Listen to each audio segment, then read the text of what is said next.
Hi friends, எல்லோரும் எப்படி இருக்கீங்க?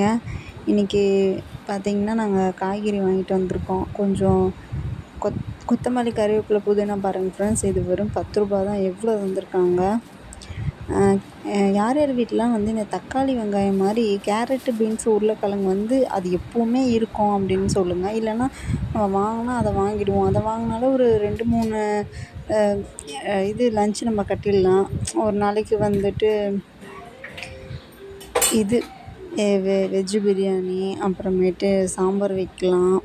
அதுக்கப்புறமா நம்ம எதனா புலாவ் செய்கிறதா இருந்தால், அதுக்கப்புறம் கிச்சடிக்கு, உப்புமாக்கெலாம் கூட யூஸ் பண்ணிக்கலாம். அதுக்காக நான் எப்போவுமே வாங்கிடுவேன். இப்போ வந்து நான் தோசை சுட்டுட்ருக்கேன் ஃப்ரெண்ட்ஸ். இன்றைக்கி இதான் வந்து டின்னரு. இட்லி பொடி, அப்புறம் கொஞ்சம் தக்காளி சட்னி இருந்தது. இதெல்லாம் வச்சு அப்படியே அட்ஜஸ்ட் பண்ணிடலாம் அப்படின்னு சொல்லிட்டு ரெடி பண்ணிகிட்ருக்கேன். உங்கள் வீட்டில் என்ன டின்னர் சொல்லுங்கள். தேங்க்யூ ஃபார் வாட்சிங்.